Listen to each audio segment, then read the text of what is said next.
Welcome back to another episode of our show exploring the strange but true. And we have back with us in the Las Vegas studio today, Nick Redfern. Hi, Nick. Hey, Tracy. Good to see you yet again. Yeah, you too. Thank you. I want to ask you all about the Men in Black, but right now, just who are the Men in Black? Take a look.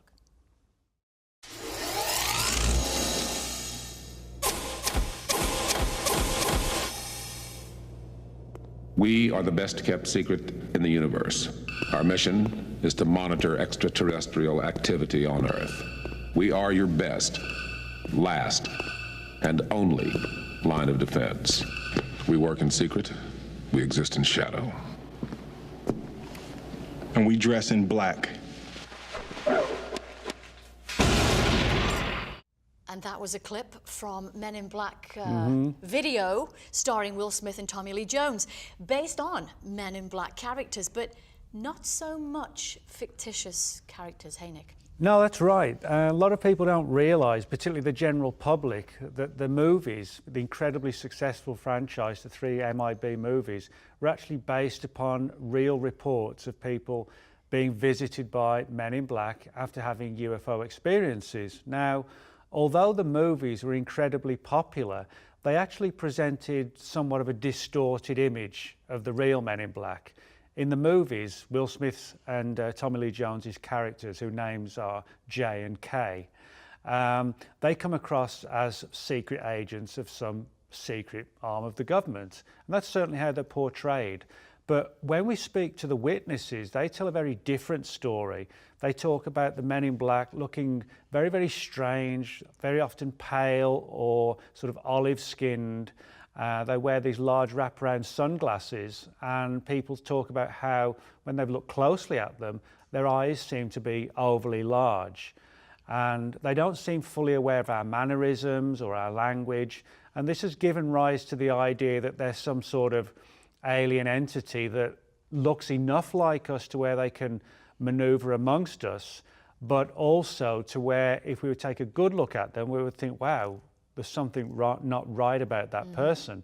So, in other words, the real Men in Black seem to have origins that are far more different and far stranger than the government. Right. Now, you were just 11 years old when you became interested in this whole enigmatic Men in Black, as you say in your book. Take us back to that time, Nick, when, you know, you got all fired up about this subject. Yeah, well, what kicked it all off for me, I've never had sort of a personal, really life-changing UFO experience, but my dad was in the British Royal Air Force, worked on radar as a radar mechanic. He was involved in several UFO incidents in the 50s, and the unit was told not to talk about this. My dad didn't say anything until I was roughly about 11 years old, as you said, and that's when the story came tumbling out, and I was like, wow. Not just because it was my own dad, but because he was a radar mechanic with the British military, and you know, he knew the difference between false phantom images on a radar screen and something that was really there. So I began reading books when I was about 11, 12 by people like Charles Berlitz, John Keel, Frank Edwards, Brad Steiger, people like that. But certainly John Keel was one of my favourites, and he wrote the Mothman Prophecies. And one of the major portions of the Mothman Prophecies was a discussion of the Men in Black, who had been seen in conjunction with the Mothman sightings in Point Pleasant, West Virginia. And I guess as an 11-year-old, reading about these sort of creepy, pale-faced ghouls almost infiltrating ufology, it really sort of captured my attention and imagination. And although I've throughout my sort of ufological career, so to speak, I've had an interest in all the different aspects, certainly the Men in Black mystery is one that has always captured my attention. And for as long as I've known you, I never knew that about your dad. Oh yeah, that's an interesting story. Yeah, as I said, he was, you know, someone trained in the military, and these incidents went on across the course of 3 nights, tracking these fast-moving, high-flying objects approaching the British coastline. Nobody knew what they were. Fighter planes were sent up to try and intercept them. The pilots couldn't get anywhere near them, and everybody was reminded that they signed the British government's Official Secrets Act. You won't talk about this, and that's what kept my dad quiet for like 30 Really? years. Yeah. Wow. Yeah. You've given a description of these men in black, which is, you know, very typical of witnesses. You know, they're very pale skinned, they have overly large eyes. They do exhibit a very strange behavior, don't they, that doesn't seem to fit in society. Yeah, in many respects, it eerily parallels the black-eyed children phenomenon in the sense that they talk strange, they act strange, they turn up late at night, knock on people's doors and try and find a way into the house. Now, the big difference between the black-eyed children and the men in black is that for the most part, there's no UFO component to the black-eyed children angle, but in almost every single case, there is a UFO tie with the men in black, whether it's somebody who's had an abduction encounter, a contactee experience, or they've seen a UFO landing, something like that. Then the weirdest part of all is that in many of these cases, the witnesses haven't told anybody, even family or friends, and yet it's almost as if the case pops up on the radar of the men in black and they visit the person even when that person hasn't mentioned it to anybody at all. So when were men in black first reported? Because you mentioned 1956, where the author Gray Barker, who was a UFO researcher, wrote the book They Knew Too Much about flying saucers. So is it that time frame? Well, that's a good question. When we look at the Men in Black cases, certainly we can say for sure that when the modern era of ufology began with Kenneth Arnold's sighting in 1947, it wasn't long after that that the Men in Black started to be seen. However, with hindsight and having received more and more reports, I have got some earlier ones. I found one from the English city of Hull in England from 1910. And in this particular case, a number of workmen were basically just taking a lunch break, and this black car drew up, one of the earliest cars in the UK drew up, and three men in black suits got out and asked if anybody had seen any strange airships flying in the sky. And they said, well, no. And they said, thank you very much, and got in this old black car again and drove off, which is sort of like a classic type of report of the Men in Black. That was 1910. But there was sort of this aerial component of some sort of strange object which they were asking about. But for the most part, the phenomenon really began in 1951 with a guy named Albert Bender. Now, Albert Bender lived in Bridgeport, Connecticut, and he was someone who was very interested in not just UFOs, but the occult and the paranormal. And he lived in this sort of creepy old house, which kind of looked like Norman Bates' mother's house in Psycho. And of all rooms possible, he lived in the attic. And he developed this deep interest in UFOs, created a group called the International Flying Saucer Bureau, and also published his own newsletter. Now, in this particular time frame, a lot of people were getting interested in UFOs, but Bender, with the IFSB, his research and his newsletter literally went through the roof in terms of popularity. He found himself having to have copies printed in their hundreds and being mailed out to Australia, the UK, much of Europe, South America, and of course the United States. And for the course of about 2 years, the magazine was extremely popular, and he was collecting numerous UFO reports. And it all came to an end suddenly, literally like a shuddering end, in late 1953, when Bender said, I'm closing it all down. I'm not having anything else to do with ufology whatsoever. I'm done with it. And what happened was that word got out that Bender had been silenced by these three men in black suits. And that's actually when the term Men in Black was coined, sort of around about 52, 53. And Bender was pretty terrified about saying anything at all. And he confided in a couple of friends, one being an author and researcher named Gray Barker. And Barker, as a storyteller, recognized that Bender's story was a good story. And so he decided to write a book called They Knew Too Much About Flying Saucers, which was published in '56, and which was the first book on the Men in Black. And even the cover has these three shadowy men in black walking in a line. And what happened from there is that Barker wrote the story to the best of his ability, But Bender wouldn't open up too much, and so Barker concluded they must have been from the government. And that's where we had the beginning of this, almost like a mythology, that the Men in Black are from the government. Now, in 1962, Barker convinced Bender to come out of retirement and write his own book, which he did, titled Flying Saucers and the Three Men. Now, if you read that book, it's far less Mulder and Scully and far more H.P. Lovecraft meets Edgar Allan Poe meets Flying Saucers. It's like a gothic sci-fi UFO story, and it has as much to do with the occult as it does with UFOs. In Bender's book, in his own words, he said that the Men in Black, contrary to popular opinion, did not knock on his front door. They literally materialized in his bedroom. Interestingly enough, not unlike the so-called shadow people, they first appeared as like one-dimensional shadows, then became fully formed, wearing like a black suit, skinny black tie, and a black fedora hat. And he started to feel ill, where he had to lay down on the bed.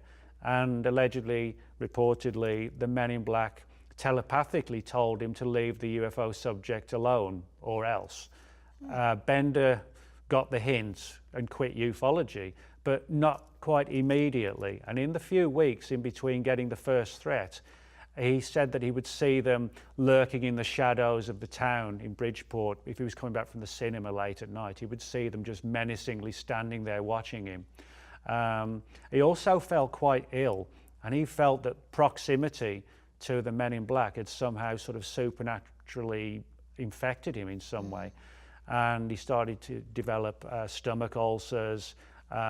He certainly suffered from post-traumatic stress disorder as a result of his experiences. And it affected him greatly, and which led to his retirement from ufology. But ironically, for somebody who was so, I guess, plagued and targeted, he actually only died in early 2016. He reached the age of 94. Which demonstrates that even if you get threatened and threatened significantly by the Men in Black, it doesn't mean you're not going to live a long life, you know. Right. You can survive it. You can actually survive it. You can survive it. But the important thing to note is he survived it because he quit. Yeah. Had he continued, I think it could have, you know, affected his life badly. But he literally just did walk away from it after 1962 and never did return to ufology at all. Interesting. Yeah. Let's talk about briefly, Nick, about modern-day sightings of Men in Black. You've got some great stories in your book. For example, the Tim Cowell Encounter in 1997. Tell us briefly about that case. Well, yeah, Tim's is an interesting one because it parallels a lot of reports from all around the world. Tim's was an English case, and what we find is that the Men in Black pretty much everywhere look and act in the same fashion. That's to say, in a very weird fashion. And there's something that is sort of clearly not totally human about them, where people see them, people look at them, and they get this really weird vibe. And that's what Tim had in this experience, where, you know, he had an interest in the UFO subject and quite out of the blue encountered this Man in Black. And it was almost as if it was staged in some respects, that Tim was meant to see him, you know, under the most innocuous circumstances, but you know, the kind of thing where you're walking down the street and you suddenly see this Man in Black type character coming towards you with the strangest look on its face and just sort of chills you to the bone. And where the witness is like Tim, you know, the memory of it never lost him. And in many cases like this, they don't even have to say anything. Just the appearance is enough to make the person think, wow, I've been targeted. This is somehow connected. And that was sort of the scenario that Tim had, that, you know, the idea that it was staged, that he was meant to be here, the MIB was meant to be there, he was meant to see it, and it was meant to cause an adverse response, i.e. keep away from UFOs. Right. And talking of modern day sightings, I want to show a clip to our audience of Dan Aykroyd, who's talking about his Man in Black sighting. I'm sure you've seen this clip, so let's just take a look at that, Nick. Well, what happened, we sold the show to Sci-Fi Channel, and it was called Out There, and I basically interviewed all of the people that I admired in various fields of study, like Colin Andrews from the Crop Circle movement, Linda Moulton Howe, the expert on cattle mutilations, John Mack, And let me just put a pin in things right there, because John Mack has taken this study of abductions, UFOs, right out through the other side, and he's going, yes, we know they're here, we know they're coming, we know people have been taken, we know there's experimentation going on, we know people have been told about agendas. What we now have to do is use that as a key and as a motivation to socially transform this planet to a more peaceful, more loving, more tolerant state. So his movement, the movement for social change, has just accepts as a fact abductions, UFOs, interplanetary intervention, and what he's doing is taking it out through the positive side of it and saying, now we must use it to socially transform. And I think his message is great. But I talked to him, I talked to the Allagash guys who were taken in the canoe on that trip in Pennsylvania. The last show we did, I had both Bassett, who has the UFO time clock, and then Greer. Both Bassett and Greer were there. They were my two guests for the day. Well, the show was canceled that afternoon. And I was outside, before I knew it was canceled, in between the interviews. And I was outside, and Britney Spears called me because she wanted me to appear on Saturday Night Live with her. And so I was outside having a cigarette, the phone rang. Oh, Brittany, how you doing? Oh, sure, of course I will. I turned away like this. I turned back, and there was a black Ford across the road, a black Ford sedan. And I was trying to look at the plate, and the plate seemed kind of like fuzzy, and I was, definitely a police car. And two guys were there, and a big, big, tall guy got out of the back seat. And he stood in the street on 42nd Street it was. We were at 42nd Street and 8th Avenue. And he looked right at me. And literally, I was on the phone. Hey, oh, sure, of course I'd love for the show. Saw the Ford, went back like this, turned back like a half second later, and it was gone. And that car did not go past me. It did not make a U-turn, because I would have seen 42nd Street. I would have seen that thing take a U-turn and go away. That car vanished. That car was a cloaked vehicle of some type. And whether this was like a warning to me, because the guy got out of the back seat, gave me a real dirty look. That car vanished. I know what I saw. And it was just this fast. It was, oh, hi, Brittany, sure. Oh, of course, I'd love to. Guy gives me a dirty look. Oh, well, sure. Car gone. That's what happened. And then 2 hours later, we were told we were not to continue taping, and the show was canceled, and none of them would air. The Tracie Austin Show would like to thank our sponsor, Zohar Stargate TV. And for more information about our sponsor, please visit zoharstargate.com. So we just saw that clip there, Nick, of Dan Aykroyd talking about his personal sighting on the phone with Britney Spears in the middle of New York. What do you think about that? Well, people who haven't studied the subject may just say, well, it's just too far out. But I get so many weird MIB cases just like that. I've got literally hundreds on file. And it's a strange phenomenon, because the Men in Black seem to have the ability to know when somebody's looking into the UFO subject. It's almost as if a light is switched on. You start investigating the subject, and on many occasions somebody then takes notice of you. You get a visit, or they drive slowly past your house in an old 1950s style Cadillac or something like that, which of course is black as well. Yeah. And I think in cases like Dan's, for example, I think they clearly go out of their way to be seen. In other words, if you want to frighten someone, if you want to terrify them and intimidate them, it's only going to work if they actually know that it's going on. Right. So that is why I think they go out of the way to be seen. If you want to terrify someone, that's the only way to do it. So in other words, they're not being clumsy or, failing to do the job properly. They are meant to be seen to achieve the effect. So. Did I ever tell you that I had a Man in Black vehicle sighting in England? Nope, but you should have done. I should have done, shouldn't I? I'd just come back from a conference, actually, and I'd been talking to a mutual friend, Bridget, about her sighting. I saw Bridget just recently. Oh, she's doing well? Yeah, she is. Good. We had a conversation about Men in Black. When I got home that same weekend, I'm with my friend, and we're driving to a restaurant for dinner. And I lived out in the Cheshire area, so it was, you know, lots of country roads and things like that. And we were driving, I was driving, he was in the passenger seat, and we saw a row of cars come towards us. And the very first car that we saw was a very old-fashioned Cadillac, which was out of place. You don't see many Cadillacs in England. You don't see many Cadillacs in England, especially on a country road. You don't see them at all.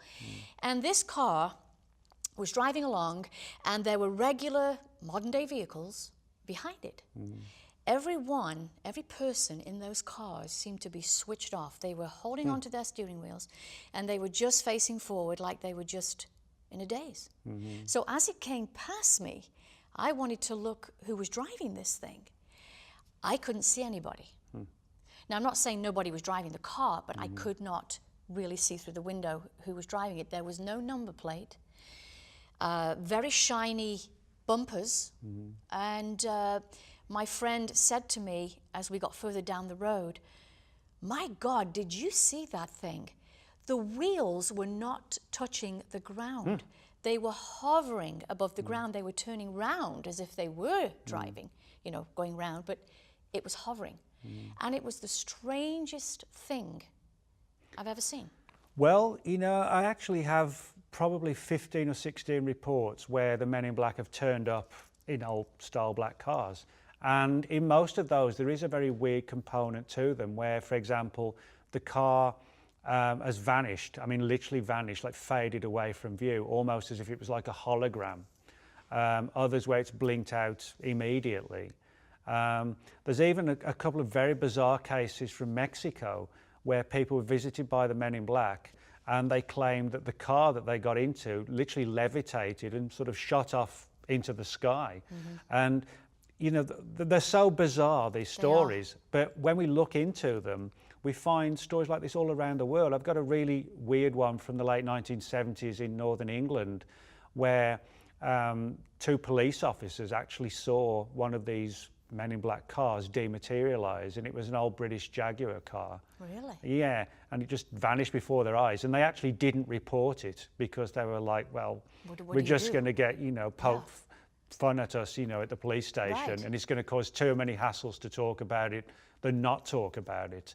So there are a lot of very, very strange stories concerning the men in black and cars. Well, I want to show you and our audience this this clip of men in black that was picked up. It was footage that was picked up from a surveillance camera.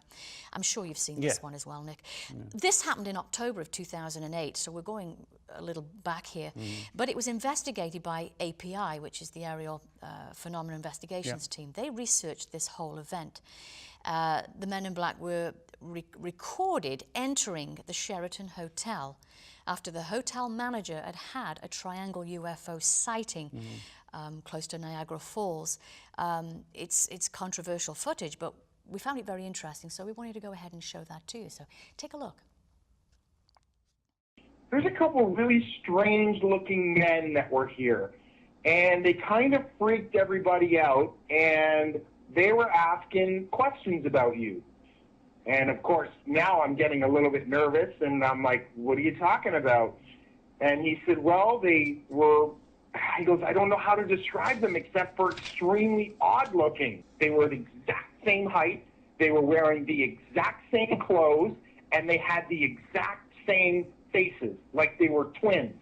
And he said they were wearing black suits, black trench coats, they were wearing like the old-fashioned fedora hats. They had extremely, extremely pale skin.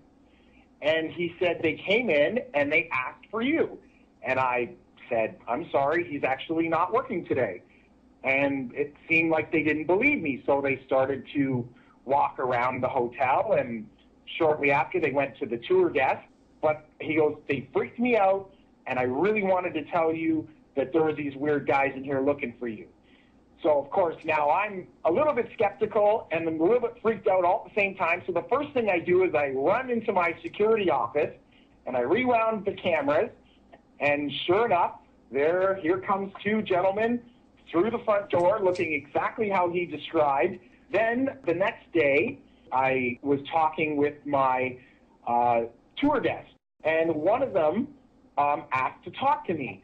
She came in my office, the same as my bellman, and she said, I heard that you heard that there were some men looking for you. And she said, they asked a few questions about you, and they said strange things that I didn't understand. And they were talking about governments and conspiracies, and none of it made any sense to me. But she goes, they were very, very scary.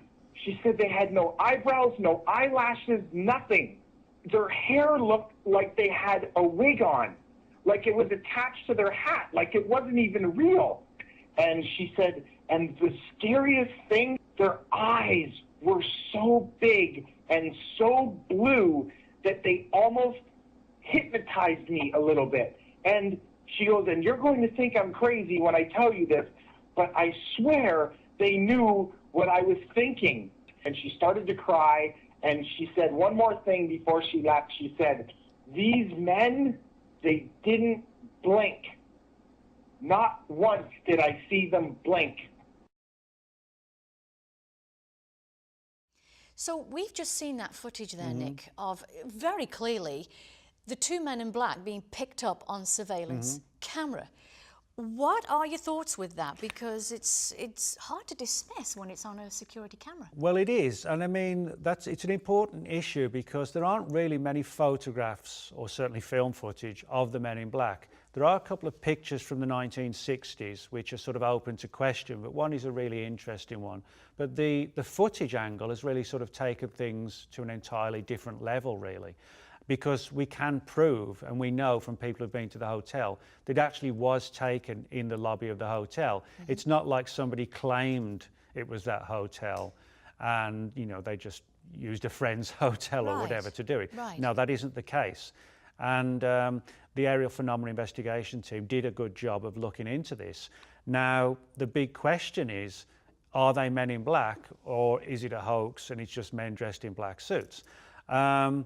I don't personally think that is the case. I think, you know, this could be a legitimate piece of footage. Now, the men in black were described as being very, very odd. You don't actually pick up this properly from looking at the footage. You can see they're men dressed in black suits and they've got clearly sort of out of time hats on, but you don't get to see the very close-up issues concerning the face that the witnesses talked about. They described as being very pale. Their eyes were sort of like a brilliant blue colour, and they didn't seem to have any eyebrows. And so, you know, they look strange. And that's something that crops up again in a lot of reports where their facial features are more like a wax dummy or like a mannequin in a store, that kind of thing. So if it was a hoax, it was an extremely sophisticated hoax. The fact that a lot of the people at the hotel didn't want to talk about it, and it kind of died the death, so to speak.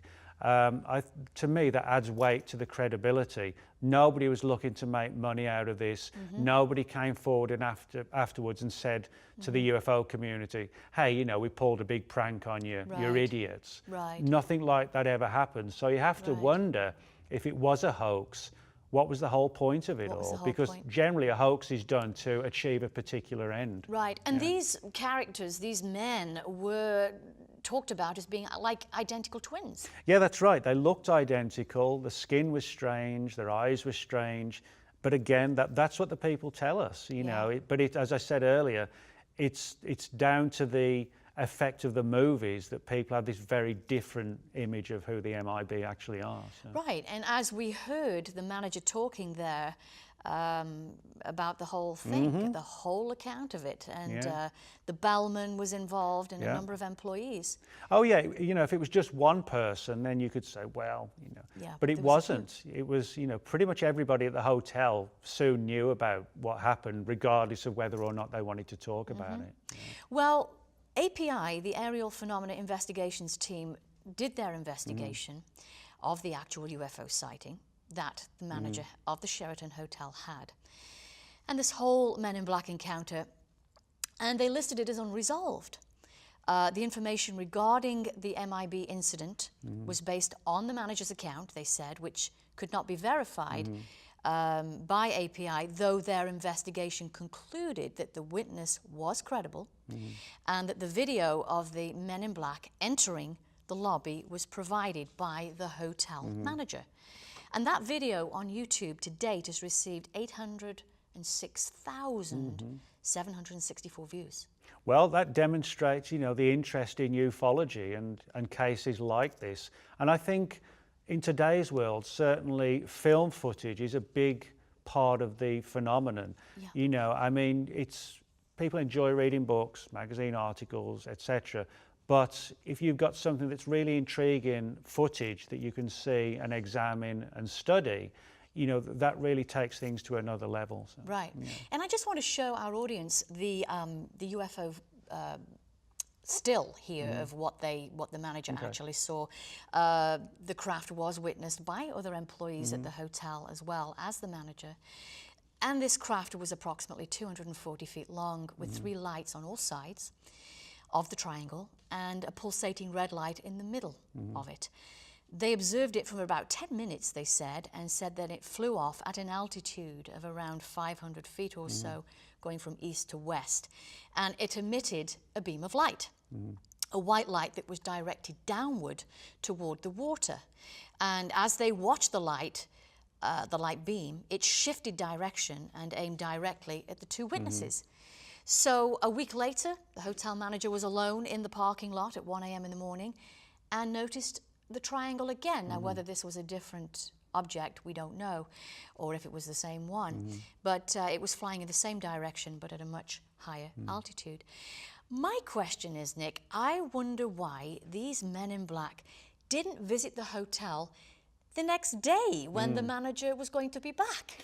Well, you know, I mean, it's hard to say. I mean, it could have been more the case that they just wanted to frighten him, you know, just making an appearance, perhaps when he wasn't there.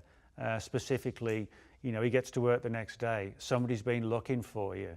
You know, in some respects, that's even more sort of disturbing for the witness. Well, who's looking for me? What do they want?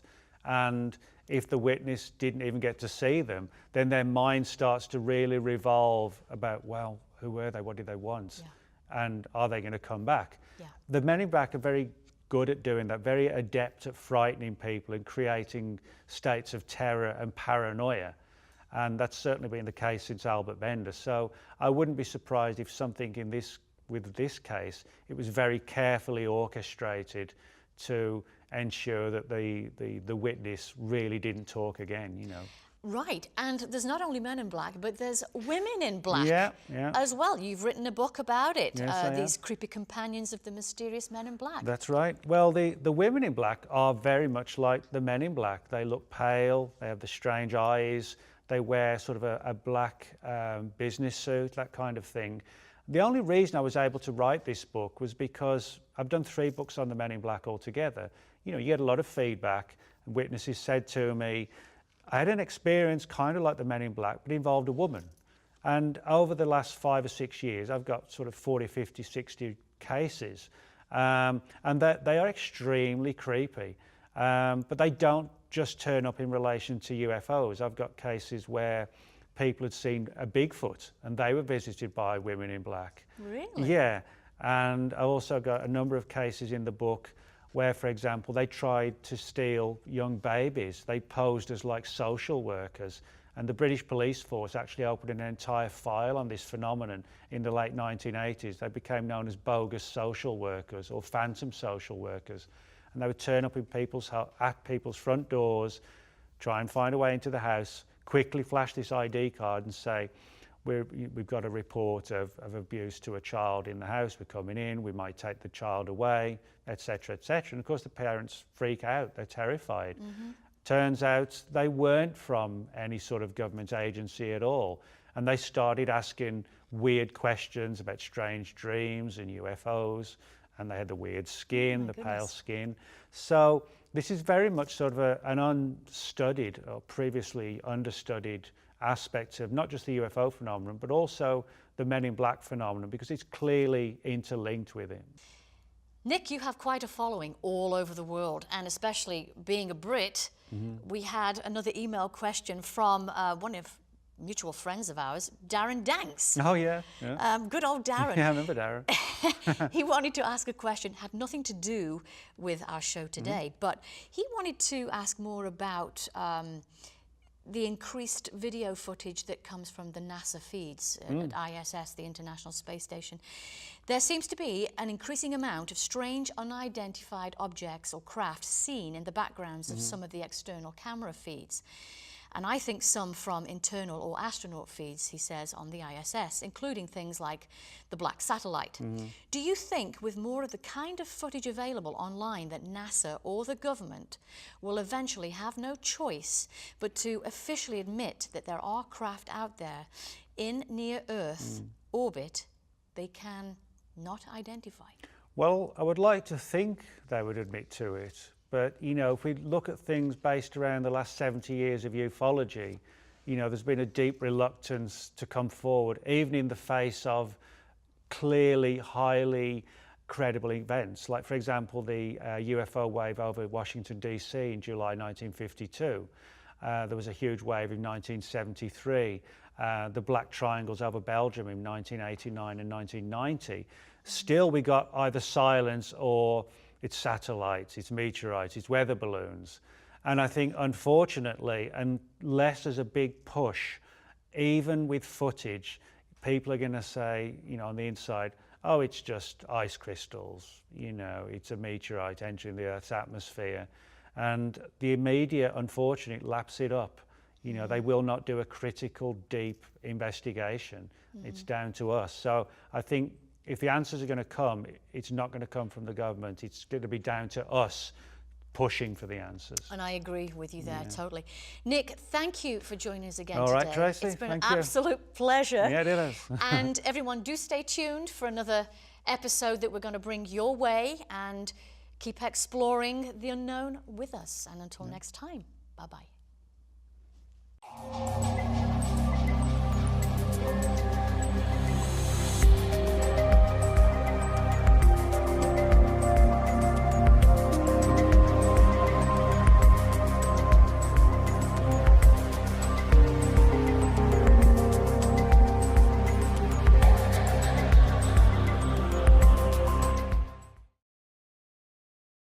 The Tracie Austin Show would like to thank our sponsor, Zohar Stargate TV.